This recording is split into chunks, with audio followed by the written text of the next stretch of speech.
The combat training hall at the Galactic Military Academy stretched wide and tall. Metal walls reflected the bright lights above. Instructor Velkath stood at the front of the room.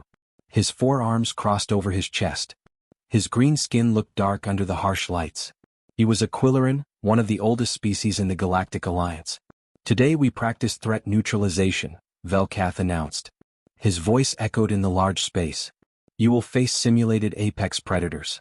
Your goal is simple. Disable them." 50 cadets sat in rows before him. Most were not human. There were Quilics with their 6 legs and compound eyes. There were Hentari with their tall bodies that swayed like trees. There were Malvans covered in thick gray armor. There were Plenthians who communicated through color changes on their skin. And there were 5 humans scattered among them. One human sat in the 3rd row. Her name was Sarah Chin. She had short black hair tied back in a tight bun. Her dark eyes watched the instructor carefully. She wore the same gray and blue uniform as everyone else. Her hands rested on her data pad, but she had not started writing yet. "I want 3 methods," Velkath continued. He began pacing across the front of the room. His footsteps made soft clicking sounds on the floor. 3 different ways to disable an apex predator. Think carefully. Consider the situation. Your answers will determine your grade for this module. The other cadets began working immediately. Their fingers moved across data pads. Some whispered to themselves as they thought. A Quilix cadet in the front row had already written 2 full paragraphs. A Hentari cadet swayed gently while typing with their long fingers. Sarah sat perfectly still. She stared at the instructor. Her data pad remained blank. Slowly, she raised her hand into the air. Velkath noticed after a moment. He stopped pacing. "Yes, Cadet Chin?" "Sir," Sarah said. Her voice was calm and clear. It cut through the quiet scratching and tapping sounds in the room. "I need clarification before I answer." Velkath tilted his head. His large eyes blinked twice. "What clarification do you require? The assignment is straightforward." "When you say disable the predator," Sarah paused. She looked directly at the instructor. "Do you mean temporarily or forever?" The room went completely silent. Every cadet stopped writing. They turned to look at Sarah. Then they looked at the instructor. Then back at Sarah. The Quilix cadet in the front row made a small clicking sound of confusion. A Hentari cadet's skin turned pale blue, which indicated surprise in their species. Velkath stood frozen. His forearms slowly uncrossed. He stared at Sarah for a long moment. Repeat your question, Cadet Chin. "Temporarily or forever, sir?" Sarah repeated. Her expression did not change. She looked genuinely curious, as if she had asked a normal question. The methods would be very different depending on which goal we're trying to achieve. Another cadet, a Quilix named Threshik, turned fully around in his seat. His 6 eyes focused on Sarah. "There is only one meaning," he said in his clicking voice. "Disable means to stop. To neutralize. To make unable to continue." "Yes," Sarah nodded. "But for how long?" A Malvan cadet named Kortvan spoke up. His voice was deep and rumbling. "The question makes no sense. We disable threats." We do not." He trailed off. His thick fingers gripped his data pad tightly. Sarah looked around the room. She saw confusion on every alien face. "On Earth," she explained slowly, "when we talk about disabling a threat, we have 2 categories. Temporary disabling means the threat can recover and continue later. Permanent disabling means it cannot." The room remained silent. A Plenthian cadet's skin flashed orange and red, which showed distress. Another human cadet, a young man named Tyler Grant, sat 3 rows behind Sarah. He nodded slowly, understanding what she meant. The other 3 human cadets also showed signs of recognition. Velkath finally found his words. "You are asking," he said carefully, "whether the assignment calls for lethal or non-lethal methods." "Yes, sir," Sarah confirmed. "That's exactly what I'm asking." "Why would you?" Velkath started, then stopped. He lowered one of his hands to rub his forehead ridge. "Why would you consider lethal methods as a valid option for this assignment?" Sarah looked genuinely puzzled. "Because sometimes they are the only option, sir. If something is trying to kill you or others and temporary methods won't work or aren't available, then permanent methods become necessary." Threshik made a loud clicking sound. "We are training for peacekeeping operations. For rescue missions. For defense scenarios." "Yes," Sarah agreed. "And in all of those situations you might face a predator that needs to be stopped. If you use a sleep toxin and it wears off in an hour, that predator might attack someone else. If you use a neural disruptor and it only works for a few minutes, you haven't solved the problem. You've just delayed it. Tyler spoke up from the back. She's right, you know. The question is valid. Different situations need different solutions. Velkath raised all four of his hands. Enough. He looked at Sarah with an expression that mixed concern and curiosity. Cadet Chin, in the 300 years this academy has operated, no one has ever asked that question. Really? Sarah seemed surprised. But it's the first thing you need to know. How can you choose the right method if you don't know the desired outcome? A Hentari cadet named Prilmoth spoke in a high musical voice. We assume the outcome is always preservation of life. All life. Even the predator's life. Even if it costs other lives? Sarah asked. Even if that predator kills someone while you're trying to gently relocate it? The room erupted in quiet murmurs. Cadets spoke to each other in different languages. Some sounded upset. Others sounded confused. The Plenthians in the room flashed various colors rapidly. Velkath clapped two of his hands together sharply. The sound echoed like a gunshot. Everyone fell silent again. We will discuss this, he said slowly. But first, Cadet Chin, answer the original question both ways. Give me 3 methods for temporary disabling. Then give me 3 methods for permanent disabling. Sarah nodded. Her fingers began moving across her data pad. Yes, sir. As she typed, other cadets watched her. Some looked horrified. Some looked fascinated. The other human cadets began writing as well, apparently understanding the assignment in a way the aliens did not. Velkath walked to his desk at the front of the room. He sat down heavily. He had taught combat tactics for 40 years. He had trained thousands of cadets from dozens of species. But today, a human had asked a question that changed everything. He realized that humans thought about threats differently than every other species.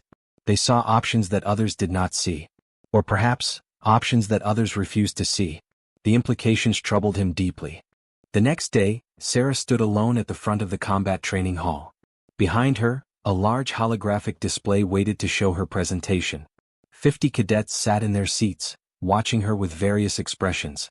Some looked curious. Many looked uncomfortable. A few looked openly hostile. Instructor Velkath sat at his desk to the side. His 4 arms were folded again. He had not slept well the previous night. Sarah's question had bothered him for hours. He kept thinking about what it meant. Today he would get answers. Cadet Chin, Velkath said formally. You will now present both sets of methods. Begin with temporary disabling techniques. Sarah nodded. She activated the holographic display. An image of a large predator appeared. It looked similar to a bear from Earth, but with 6 legs and longer claws. This is a Korthax predator from Theta 9, she explained. It weighs approximately 400 kilograms.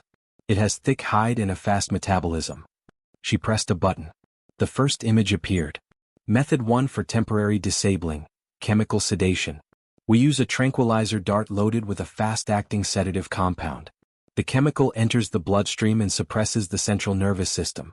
The predator falls unconscious within 30 seconds. It remains asleep for 4 to 6 hours depending on dosage and body weight. Threshik, the Quilix cadet, raised one of his legs. This is standard protocol. All security forces use this method. Correct, Sarah agreed. She seemed completely comfortable presenting. Method 2, neural disruptor field. We create an electromagnetic pulse at a specific frequency that interferes with nerve signals. The predator's muscles stop responding to brain commands. It becomes temporarily paralyzed. Effects last between 5 and 20 minutes depending on the strength of the field and the species' neural structure. Several cadets nodded. They wrote notes on their data pads. This information matched what they learned in other classes. A Hentari cadet named Prilmotha's skin glowed soft green, showing approval. Sarah continued. Method 3, sonic deterrent. We emit sound waves at frequencies that cause extreme discomfort to the predator's hearing organs. Most predators have sensitive hearing. The sound does not cause permanent damage, but it is painful enough that the predator retreats from the area. The effect stops as soon as the sound stops. Velkath leaned forward slightly. These are all acceptable methods. Standard training covers all 3. Now proceed to the second category. The room's atmosphere changed immediately. Cadets shifted in their seats. Some sat up straighter. Others leaned back as if trying to create distance from what was coming. Sarah's expression did not change. She pressed another button. The holographic display changed to show different images. Method 1 for permanent disabling, structural damage to the brain stem.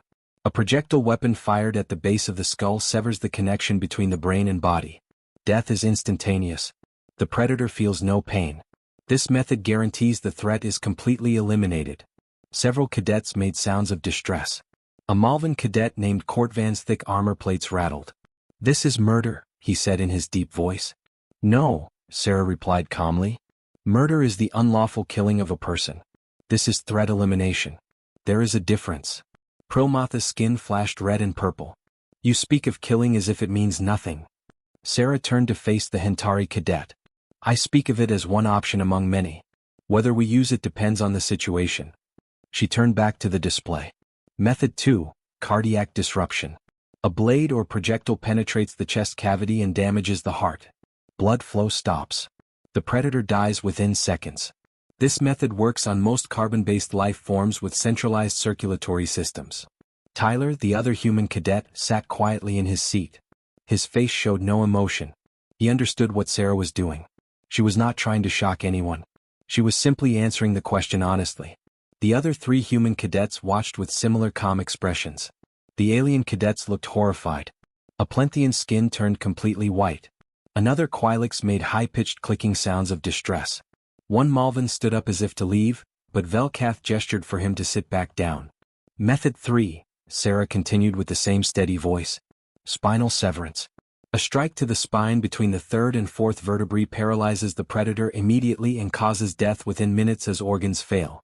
This method requires close range but needs minimal equipment.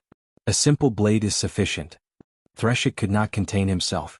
"How can you say these things so calmly? You describe killing as if you are reading a recipe for food." Sarah looked at him directly. "Because emotion does not change facts. These methods exist. They work. Pretending they do not exist does not make them go away." Velkath stood up slowly. All 4 of his hands moved through the air in a gesture that meant he wanted attention. "Cadet Chin, explain something to me. When would you choose the second category over the first?" Sarah thought for a moment. "When temporary methods are insufficient or unavailable. If a predator is actively attacking and I have no tranquilizer. If a predator has already killed someone and will likely kill again. If the environment makes capture impossible. If keeping the predator alive poses ongoing risk to others." "So you would kill when it is convenient?" Promoth asked. Her voice shook with anger. "No," Sarah said firmly. "I would kill when it is necessary. There is a difference. Convenience means doing something because it is easier. Necessity means doing something because all other options have failed or will fail." Cortvan rumbled. "Your species is dangerous. This proves it." Tyler stood up in the back of the room. "Every species is dangerous when threatened. The difference is that humans are honest about it. We do not pretend violence does not exist. We study it. We understand it. We control it." Another human cadet named Lisa Park spoke up. "My grandmother lived through the contact wars. She told me stories about the first battles between humans and the Vectar raiders. The Vectar expected humans to follow galactic rules of engagement. They expected us to use non-lethal methods and negotiate. We did not. We destroyed their ships completely. The war ended in 3 months instead of 3 years because we did not hesitate." The room fell silent again. Cadets looked at each other nervously. The reality of what the humans were saying began to sink in. Velkath walked to the center of the room. He stood beside Sarah. "I begin to understand," he said quietly. "Other species see violence as a failure, as something to avoid at all costs. But humans see it as a tool. One option among many." "Yes, sir," Sarah confirmed. "We prefer peaceful solutions. We truly do. But we do not limit ourselves when peace fails. Evolution taught us that. Earth taught us that. Survival requires flexibility." Velkath looked at all the cadets. "This is why human mercenaries command the highest prices in the galaxy. This is why human security forces have the best success rates. This is why other species fear humans in combat." He paused. "They do not hesitate. They assess. They decide. They act." Sarah stepped back from the display. "Permission to return to my seat, sir?" "Granted." As Sarah walked back to her row, other cadets moved slightly away from her. They created space. Not from rudeness but from a new kind of respect mixed with fear. They had just learned something important about humans. Something that textbooks and briefings had never fully explained. Humans were not cruel. But they were absolutely practical.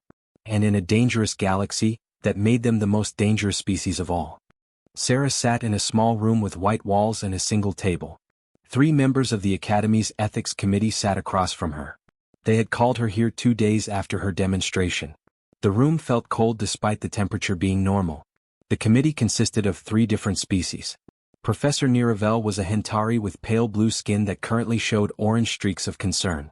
Dr. Quintar was a Quilix whose 6 legs made quiet clicking sounds on the floor. Commander Brelthas was a Malvan, his gray armor plates reflecting the overhead lights. All 3 had serious expressions. Niravel spoke first. Her voice was high and musical but carried a tone of worry. Cadet Chin, thank you for coming. We want to discuss your recent presentation in combat training class. Yes, ma'am, Sarah replied. She sat with her back straight and her hands folded on the table. She looked calm. Quintar leaned forward. Your presentation has caused quite a reaction among the student body. Several cadets filed formal complaints. They claim you promoted violence and showed disregard for life. That was not my intention, Sarah said. I simply answered the question asked of me.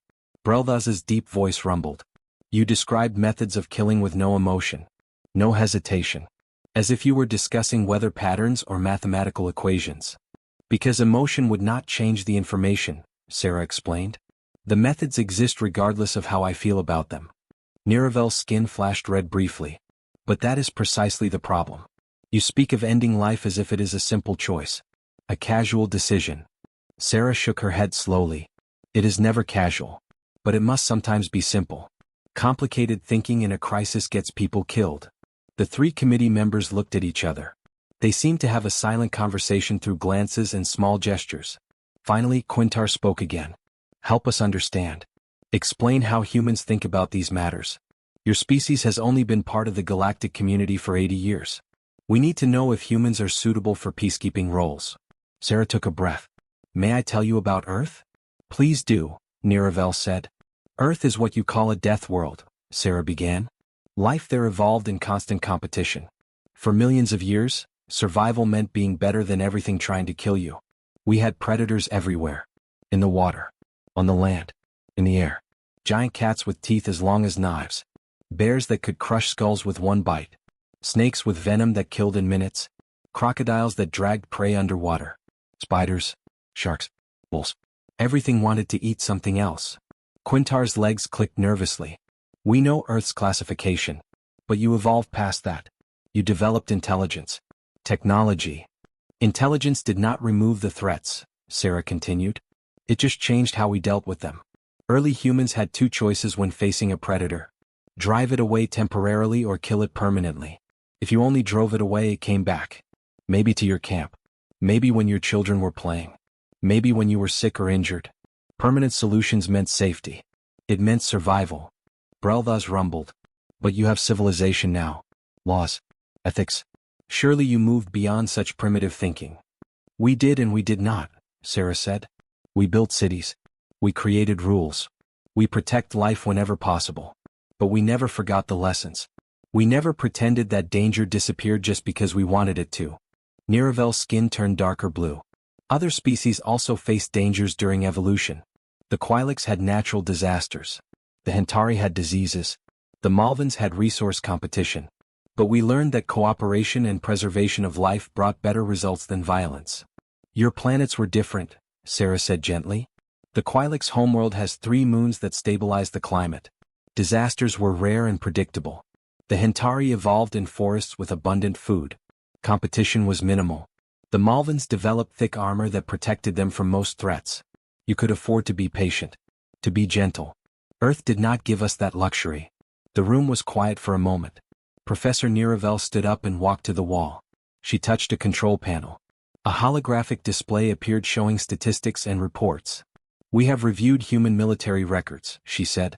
Human forces have the highest mission success rate in the galaxy. 94%. The next highest is 76%. We also have records, Quintar added, showing that human forces have the lowest casualty rates. Both for your own soldiers and for civilians in conflict zones. Yet, Brelthas continued, you also have the highest enemy casualty rates. When humans fight, more beings die. Sarah nodded. Yes. Because we end conflicts quickly. A long war kills more people than a short brutal one. We learned that lesson many times in our history. Niravel turned back to face Sarah. Her skin showed multiple colors now, indicating confusion and internal conflict. How can your species be both compassionate and ruthless? We have seen humans risk their lives to save injured aliens. We have seen humans donate resources to struggling colonies. We have seen humans cry at sad stories. Yet you can also kill without hesitation. These things seem impossible to exist together. Sarah leaned forward slightly. They exist together because we understand context. Compassion means caring about life and reducing suffering. Sometimes reducing suffering requires ending a threat permanently. A terrorist who will kill hundreds if not stopped. A rabid animal that will spread disease. A predator that will continue hunting. Caring about the innocent means being willing to stop those who harm them. Even if stopping them means killing them? Quintar asked. Especially then, Sarah said. That is the hard choice. That is the burden. We do not enjoy it. We do not celebrate it. But we accept it as necessary. Breldaz's armor plates rattled. This philosophy troubles me deeply. It suggests humans see themselves as judges of who deserves to live or die. No, Sarah said firmly. We see ourselves as protectors of those who cannot protect themselves. There is a difference. We do not judge worth. We assess threat. A predator attacking children is not evil. It is just following its nature. But we will stop it anyway because protecting the children matters more. The three committee members looked at each other again. This time their expressions showed something different. Not just concern but a growing understanding mixed with discomfort. Niravel sat back down. I think I begin to see. Humans separate action from emotion. You can care deeply about life while also being willing to end it when necessary. Yes, Sarah confirmed. And we struggle with it. Human soldiers often suffer psychological trauma after combat. We feel guilt. We feel pain. But we do it anyway because someone must. Quintar's clicking sounds became softer. Perhaps that is what makes humans different. Other species avoid such choices. Humans accept them. We accept them because refusing to choose is still a choice, Sarah said. If you let a predator live because you value all life and it kills someone tomorrow, you made a choice. You chose the predator over the victim. We prefer to choose the victim. The room fell silent for a long time. The committee members sat with their thoughts. Finally Brelda spoke. You have given us much to consider, Cadet Chin. We must discuss this among ourselves. Will I be expelled? Sarah asked quietly. Niravel's skin shifted to a soft green. No. You have broken no rules. You have only shown us who humans truly are. Whether that is good or bad for the galaxy, we must now decide. Sarah stood up. May I say one more thing? Yes, all three replied together. Humans want peace. We truly do. We dream of a galaxy where violence is never necessary. But while we dream of that future, we live in this present. And this present has dangers. We face them honestly. That is all. She saluted and left the room. The three committee members remained, staring at the closed door for a long time. The training mission took place on a moon called Vertex 7. The terrain was rocky with deep valleys and thick vegetation. 12 cadets moved through the wilderness in a tight formation. Instructor Velkath led them from the front. Sarah walked in the middle of the group alongside Tyler and Lisa, the other human cadets. Threshik, Prilmoth, and Courtvan spread throughout the formation. Their mission was simple. Locate 3 research beacons hidden in the forest and return them to base camp. The exercise was supposed to teach navigation and teamwork. Nothing dangerous was expected. They had been walking for 2 hours when Prilmoth suddenly stopped. Her Hintari skin flashed bright yellow, which meant alarm. I hear something, she said in her high voice. Everyone froze. The forest around them was dense with tall plants that had thick purple leaves. Visibility was only about 10 meters in any direction. The ground was covered in moss that muffled their footsteps. Velkath raised one hand. Battle formation, he said quietly. The cadets moved quickly into position. They formed a circle facing outward. Sarah pulled out her scanner and checked the readings. Her face changed. Sir, I am reading multiple life forms. Large ones. They are moving toward us. How many? Velkath asked. 6. No 8. They are surrounding us. Courtvan's armor plates rattled. What species? Before Sarah could answer, a creature burst from the vegetation. It was massive, nearly 3 meters tall. It walked on 4 legs but could rear up on 2. Its skin was covered in dark scales. Its mouth had rows of sharp teeth. Its eyes glowed red in the dim forest light. Rax beast. Threshik clicked in panic. They are not supposed to be on this moon. Another beast appeared on the opposite side. Then another. Within seconds, 8 of the creatures had emerged from the forest. They circled the cadets slowly. Their movements were coordinated like a pack of wolves. Velkath immediately reached for his equipment belt. Sonic deterrence. Now. 5 cadets pulled out small devices and activated them. High-pitched sounds filled the air. The frequency was supposed to drive away most predators. The Rax beasts paused. They shook their heads as if bothered. But they did not retreat. Instead they moved closer. It is not working. Prilmotha's skin flashed red and white in panic. Neural disruptors. Velkath commanded. 3 cadets aimed their disruptor devices at the nearest beasts. Blue energy waves shot out. The waves hit 2 of the creatures. Their legs buckled slightly. They stumbled. But after only a few seconds they recovered and continued advancing. The neural disruptors were designed for smaller creatures. One beast suddenly charged. It ran straight at a Quilix cadet named Ventik. The cadet screamed and fell backward trying to escape. Kortvan jumped in front of him, using his thick armor as a shield. The beast's claws scraped against the Malvin's plating, leaving deep scratches. Tranquilizers. Velkath shouted. Sarah and Tyler immediately pulled out tranquilizer guns from their packs. They fired at the beast attacking Kortvan. 2 darts hit its neck. The creature roared but did not slow down. It swiped at Kortvan again, this time hitting harder. The Malvin crashed to the ground. The dosage is not strong enough. Tyler yelled. These things are too big. Another beast charged from a different direction. It went for Prilmoth. The Hentari tried to run but her long legs caught on the moss. She fell. The beast's jaws opened wide as it leaped toward her. Sarah moved without thinking. She dropped the tranquilizer gun and pulled out her combat knife. The blade was standard issue, 20 centimeters long and made of hardened alloy. She ran forward and jumped. The knife drove into the side of the beast's neck where it met the shoulder. She angled the blade upward toward the spine. The beast's roar cut off instantly. Its legs collapsed. It fell heavily on its side, missing Prilmoth by less than a meter. Dark blood pooled on the ground. The creature twitched once and then stopped moving. The entire group stared in shock. The forest seemed to hold its breath. You killed it, Threshik whispered. His voice was filled with horror. Sarah pulled her knife free. Blood dripped from the blade. It was going to kill her. The other 7 beasts reacted to the death of their pack member. They stopped circling and became aggressive. 2 charged simultaneously from different angles. One went for Lisa. The other went for Velkath. Tyler pulled out his sidearm. It was loaded with standard ammunition, not tranquilizers. He fired 3 times. The shots echoed through the forest. The beast charging at Lisa fell mid-stride. It skidded across the moss and lay still. Velkath dove to the side as the beast lunged at him.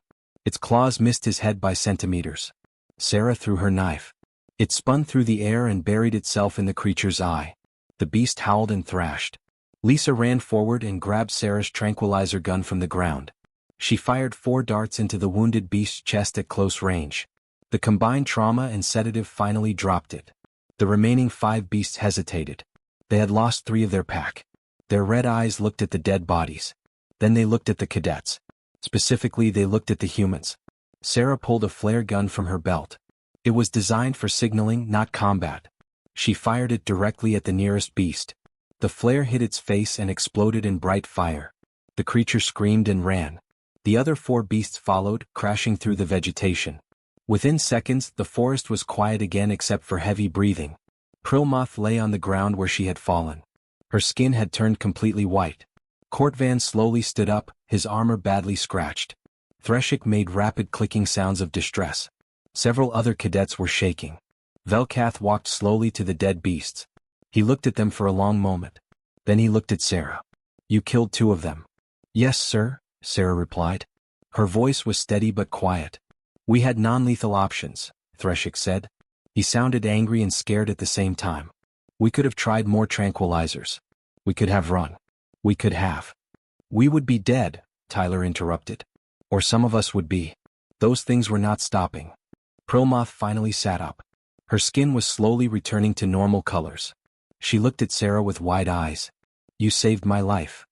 I did what was necessary, Sarah said simply. Velkath activated his communicator. Command, this is Training Group 7. We have encountered hostile wildlife. Rax beasts. We have 3 enemy casualties. Requesting immediate extraction. The communicator crackled. Confirmed. Transport incoming. ETA 12 minutes. The group waited in tense silence.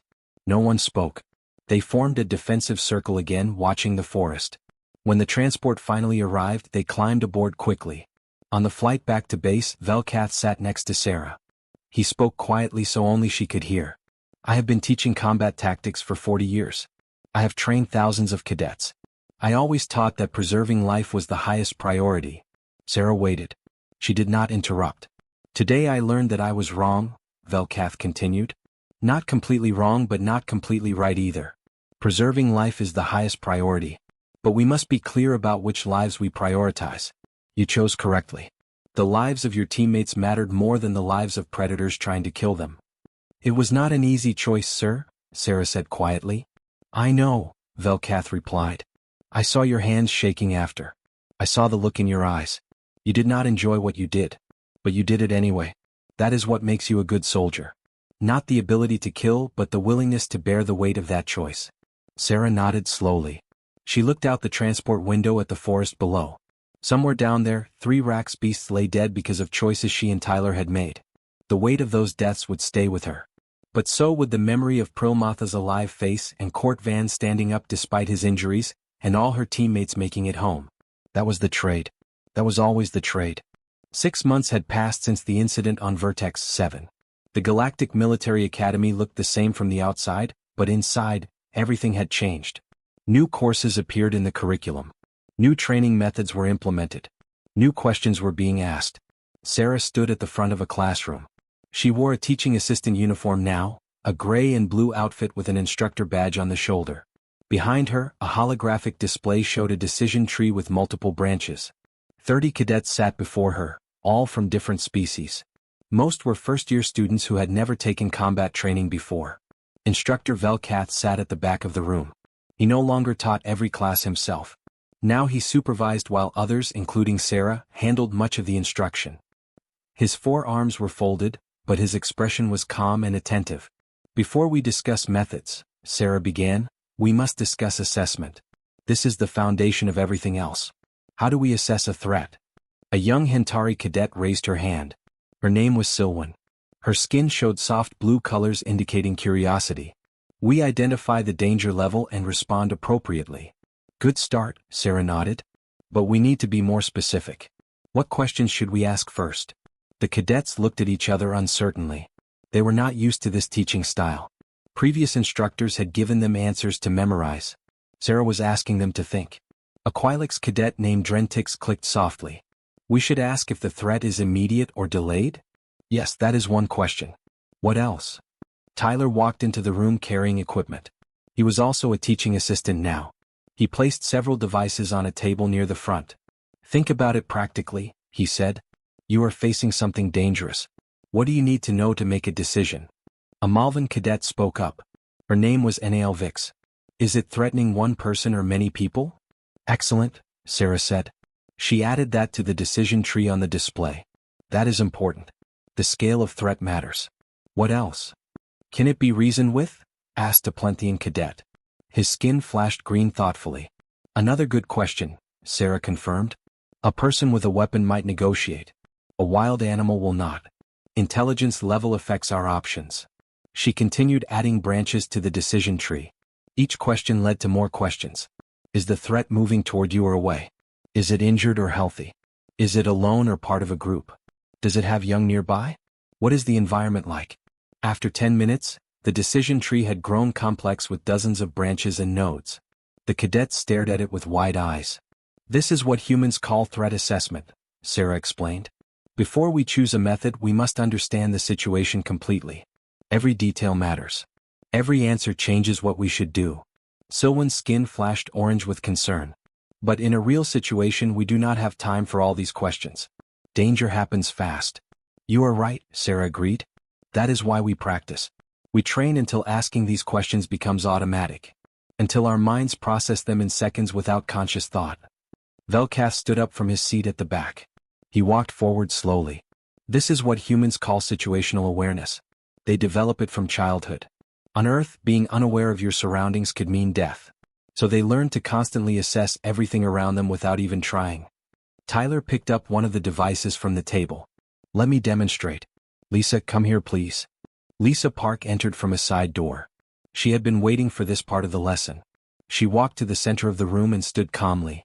Lisa is going to show you temporary response methods, Tyler explained. I will play the role of a threat. He picked up a training baton. Attack 1. I am aggressive but not yet violent. Tyler raised the baton and shouted loudly. He made threatening gestures but did not actually attack. Lisa immediately held up both hands in a calming gesture. Stop. Put down the weapon. Let us talk about this. See what she did? Sarah asked the class. She attempted de-escalation first. This is always the first choice when possible. Attack 2, Tyler said. He stepped forward and swung the baton toward Lisa's head slowly and obviously. Lisa blocked the swing with her forearm and stepped back. She did not counterattack. She created distance. Defensive response, Sarah narrated. She protected herself but did not escalate the violence. She is still hoping for a peaceful resolution. Attack 3, Tyler announced. This time he moved faster and more aggressively. He swung multiple times. Lisa blocked the first hit, deflected the second, and then grabbed his arm. She twisted it, forcing him to drop the baton. Then she swept his legs and put him on the ground. She held him in a control position where he could not move but was not injured. Temporary neutralization, Sarah said. The threat is stopped but not harmed. This is ideal when possible. The cadets watched carefully. This was similar to what they had learned before. But then Sarah said something that made them all pay closer attention. Now watch what happens when those options do not work. Tyler stood up. He picked up a different training prop from the table. It was designed to look like a blade. Final scenario. I have a knife. I have already hurt one person. I am moving toward more victims.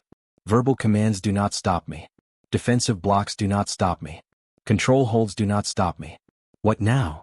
Lisa's expression changed. Her face became hard and focused. When Tyler attacked, she moved differently. Faster. More direct. She struck his wrist to make him drop the knife. She hit his knee to drop him down. She struck his throat in a controlled way that would disable but not kill in training. In a real situation, that same strike applied with full force would be lethal. Tyler fell to the ground and stayed there. Dead, he said clearly. The room was completely silent. Lisa helped Tyler stand up. Both of them faced the class. That is the difference, Lisa said. Every situation requires appropriate response. Not maximum response. Not minimum response. Appropriate response. Silwen raised her hand again. But how do we know when we have reached that point? When temporary methods are not enough? That is the question we are teaching you to answer, Sarah replied. It depends on many factors. We can give you guidelines, but ultimately you must make the judgment in the moment. Velkath stepped forward again. This is what the Academy failed to teach for 300 years. We taught methods but not decision-making. We told students what to do but not how to think. Humans have forced us to change that. A Quilix cadet named Portef clicked nervously. But what if we make the wrong choice? What if we use permanent methods when temporary ones would have worked? Then you live with that weight, Sarah said quietly. You carry that responsibility. It is not easy. It is not supposed to be easy. But avoiding the choice does not make you innocent.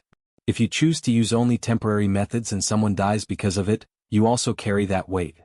The cadets shifted uncomfortably in their seats. This was harder than they expected. Combat training used to be about memorizing techniques and procedures. Now it was about making difficult moral choices under pressure. Tyler walked among the seats.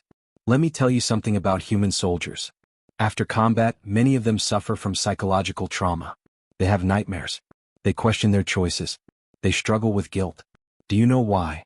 No one answered. Because they care, Tyler continued. They care deeply about life. Even enemy lives. Even predator lives.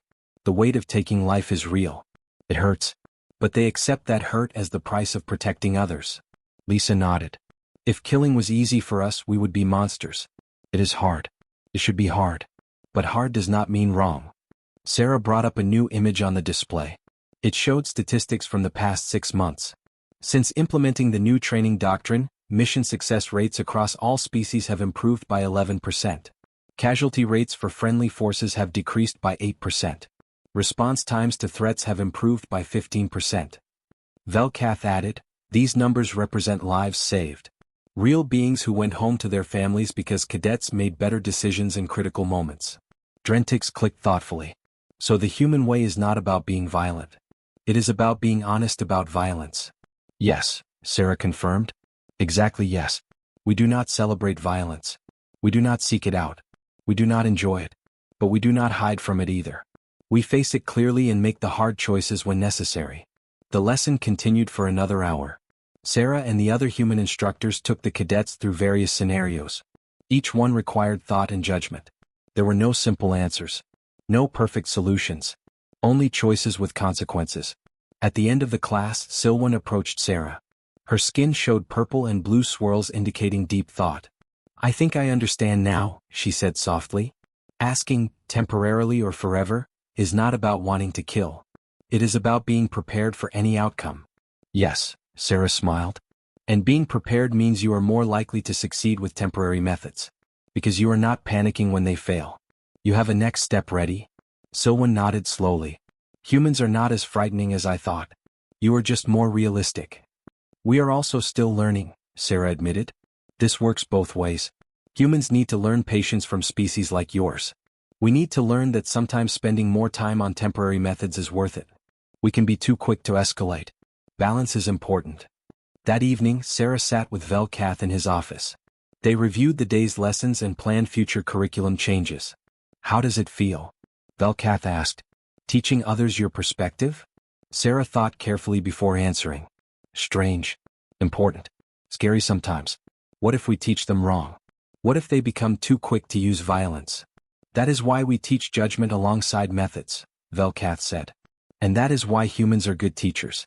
You carry the weight of your choices. You show students that permanent solutions come with permanent consequences. Sarah looked out the window at the academy grounds. Hundreds of cadets from dozens of species walked the paths between buildings. All of them were learning new ways to think about threats and responses. The galaxy was changing, slowly but steadily. Do you think other species will accept this in the long term? Sarah asked. Velkath's four arms moved in a gesture that meant uncertain hope. Some will. Some will not. But they cannot ignore the results. Human methods work. Now the question is whether they can adopt those methods while keeping their own values. And can humans learn to be more patient? Sarah wondered aloud. That is your challenge, Velkath agreed. Both sides must change. Must grow. That is how true peace is built. Outside, the twin suns of the Academy's planet were setting. The sky turned orange and purple. Somewhere in that vast galaxy, threats still existed. Predators still hunted. Dangers still lurked. But now, more beings knew how to face them honestly.